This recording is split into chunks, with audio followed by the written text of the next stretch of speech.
প্ৰধানমন্ত্ৰী নৰেন্দ্ৰ মোদীৰ বাবে দেশৰ জনসাধাৰণ কেৱল লুণ্ঠনৰ মাধ্যম হৈ পৰিছে। মাত্ৰ 15 দিন আগতে মোবাইল ৰিচাৰ্জ 25-30 লৈ বৃদ্ধি কৰা হৈছিল। এতিয়া আকৌ এবাৰ টেলিকম কোম্পানীসমূহে শুল্ক বৃদ্ধিৰ বাবে সাজু হৈছে। টেলিকম কোম্পানীয়ে অহা এক বছৰত কেইবাবাৰো মোবাইল ৰিচাৰ্জৰ মূল্য বৃদ্ধি কৰিব।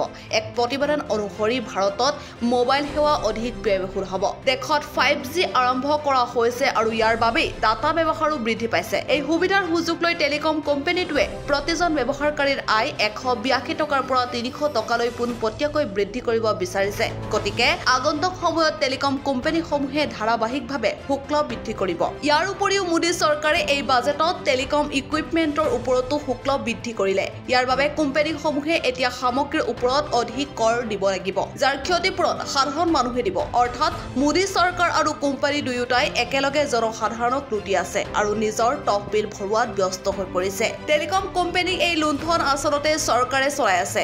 নৰেন্দ্ৰ মোদীয়ে অহৰহ চৰকাৰী কোম্পানী BSNLক দুৰ্বল কৰাৰ কামত ব্যস্ত হৈ আছে। পৰিণাম হ'ল এতিয়ালৈকে BSNLে সমগ্ৰ দেশতে 4G নেটৱৰ্ক সম্প্ৰসাৰণ কৰিব পৰা নাই। আনহাতে ব্যক্তিগত কোম্পানীসমূহে ইতিমধ্যে 5Gৰ ব্যৱস্থা কৰিছে। ইয়াৰ পৰা স্পষ্ট যে মোদী চৰকাৰে ব্যক্তিগত টেলিকম কোম্পানীক BSNLক দুৰ্বল কৰি লাভ অৰ্জনৰ বাবে মুক্ত নিয়ন্ত্ৰণ দিছে।